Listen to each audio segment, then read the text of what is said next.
Hey there, friends and enemies, Joper here again, and today I'm catching up on the news I missed while at MagicCon Atlanta, and they revealed an absolute ton of upcoming Secret Lairs that I want to rate on a scale of 1 to 10 as far as how excited I am for it, how likely I am to purchase them, because some of these look really interesting and others not so much for me personally. And everyone's going to be different, but I do feel like there are some of these that are probably going to be an easy pass for the majority, and so because of that, I want to kind of dive in, talk about the cards, and talk about which ones I'm really looking forward to. First off, there's this Cryptic Command promo card. If you purchase some of the Super Drop from the Halloween type Secret Lair theme, so definitely look out for that if you're so interested, if you're going to spend that $199 anyway. But these typically, I don't know if that's something that I would be gunning for necessarily if you don't want to spend that amount of money.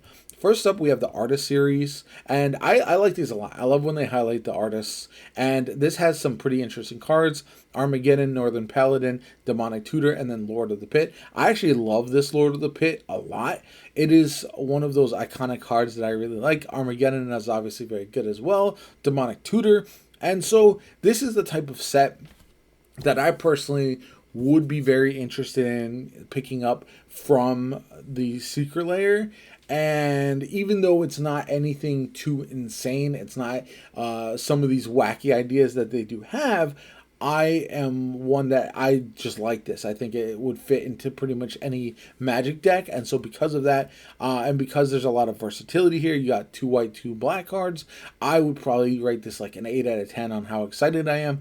Again, it also helps that the reprint cards are typically going to be $30 for non-foil and then $40 for foil, whereas the cards that are unique are typically $40 and $50, so they are quite costly, and that does play into my overall idea of whether something is worth it to me personally. Then we have Jaws. I love this first Jaws card, the Relentless Predator. The rest of them, not as much. I think they're fine. They're not great. They're not bad.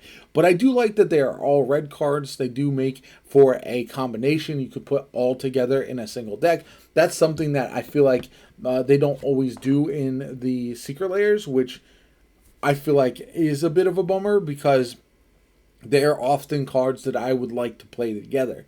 Whereas some of the other Secret Lairs we've seen in the past are so different that it's hard to kind of use them all separately unless you have a bunch of different decks to use them. And some of them don't have cards that are all that useful either, so that's where it can be a bit of a problem. Anyway, these are fine. I don't think I would personally pick this up. Again, $40 and $50 respectively, so I think I would put this at about a 6.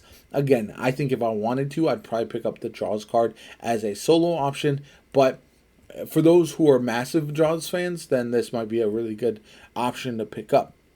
Then we have Dwight's Destiny. This has gotten a lot of backlash in the community, and I understand why it doesn't seem to fit Magic. My wife is a massive Office fan, and she immediately said she wants this added to the list of things to pick up, and so likelihood I'm going to get this is pretty high. But again, I do think this is one that is going to be mostly shunned by the community. Again, this is all reprints, so it's not any new fresh cards, and because of that, I think it is fine overall. I don't think I would personally play any of these, but again, I think my wife is going to really love these, so she's going to play them quite a bit. I would personally put this at about a 5, even though, because I do like some of the cards, I do think there's a lot of good options. Reaper King is a fun card there.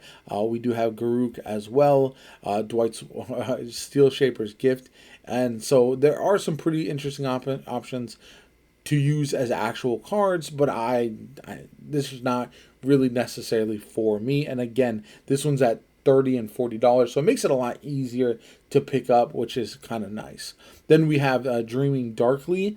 This is very interesting. I like the look of these cards overall. There's 4 of them. They have like this black and white kind of art style. We've got the Glen Elendra Archmage. We've got Guardian Project.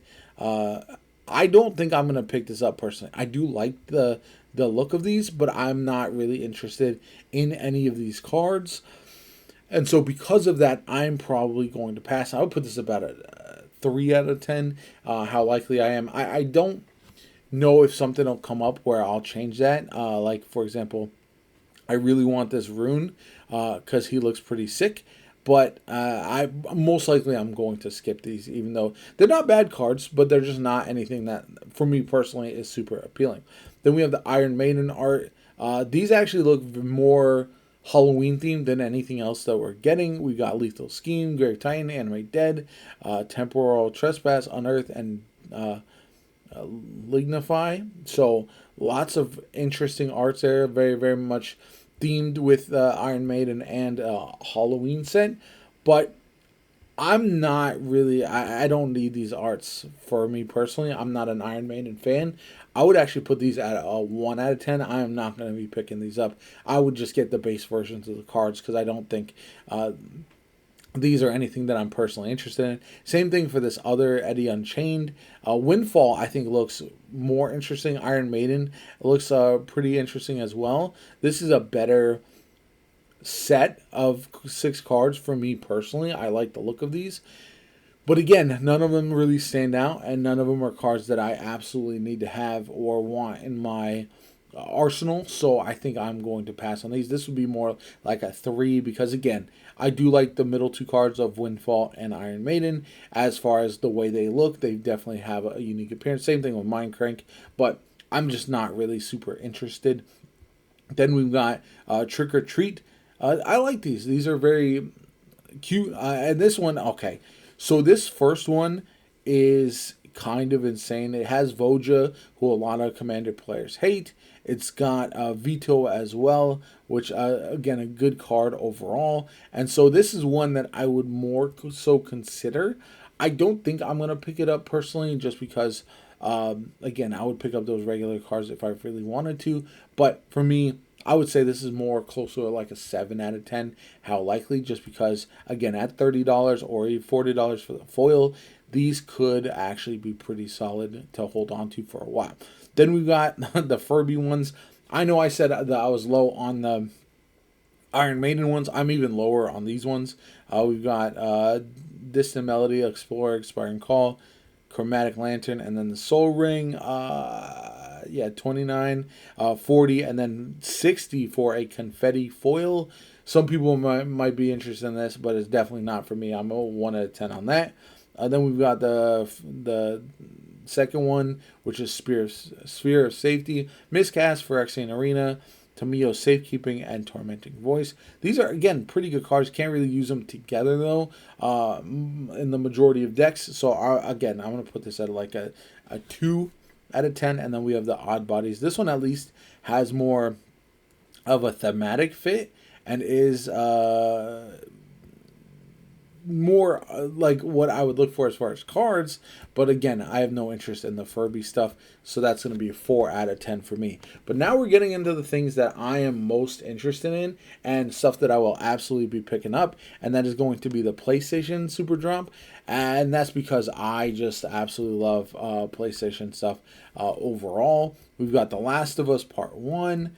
We've got The Last of Us Part 2.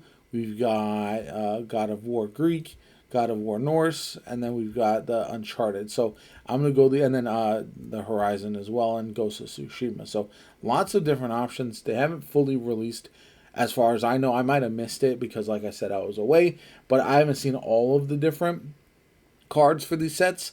But even without that, I know thematically, like the Last of Us Part 1 is probably about a 6 out of 10. Last of Us Part 2 is probably like a 7 out of 10. I like the first game better, but I just feel like with Ellie and with Abby, this is going to fit a little bit better as far as like a combo, because both of them do have partner, although you could partner Ellie and Joel instead as well. But I just like this fit better, to be honest. And so that's why I would go with that one. But we get to Greek God of War. This Kratos looks absolutely insane. He's only a 2/3, so you have to find ways to buff him up for sure. But He looks awesome. I think that's a 10 out of 10 for me. I'm definitely picking up this one. I'm definitely picking up the Norse God of War as well, just because the God of War franchise is one of my favorites, and this one being able to partner Atreus and Kratos just sounds really, really fun. Again, it would be a red, white, blue deck, which I think is very, very good.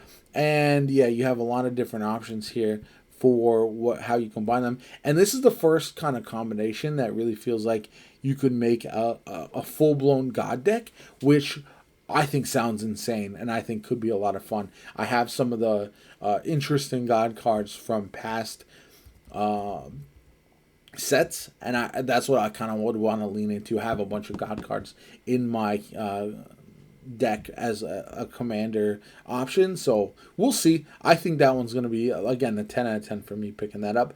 Uncharted, this is the one I'm lowest on for the PlayStation. I think I would probably be at like a 6 out of 10 just because Uncharted is not for me. Now, again, these ones are all going to be $40 and $50, which means these cards are all going to be mechanically unique. And so because of that, some of this is subject to change just because they could be really, really strong and I could change my mind. But I think that's unlikely. A lot of times with the Secret Lairs, I'm more here for the flair and the fun rather than the actual meta. So then we have Aloy. I love Horizon I love Forbidden West, but also Horizon Zero Dawn as well. I think this one is probably like an 8 out of 10. I'm very likely. If it wasn't for it also having the God of War Secret Lairs dropping at the same time, I'd be I don't think I'm going to pick up the whole super drop. And so because of that, it's going to have to make for some tough decisions with Horizon as well as the this Ghost of Tsushima. I think this is actually my favorite commander from the whole thing, and just looking at the actual card itself. And then also this game is very, very good. Plus we have the sequel coming out, Ghost of Yote, this month, so it could be a very big month for the Ghost franchise, which I really like, and this card is absolutely sick. But again, at the $40, it is a little tougher. So again, an 8 out of 10. I'm very likely to pick them up, but I'm gonna have to make some very difficult decisions because all of these are dropping at the same time on October 27th, and there are going to be limited quantities. The last set drops, I believe, on a couple weeks before that other set. So again, this is October 13th. So these are 2 weeks apart. This whole set is $199. This whole set, I believe they haven't announced fully how much it's going to be. I think it'll be more than $199, to be honest, which is going to be pretty insane. But that's it for me. Let me know which of the cards you're most likely going to pick up. I'd love to hear from you guys in the comments down below. Like the video as always, comment, subscribe. Have a good one, and I'll catch you all later.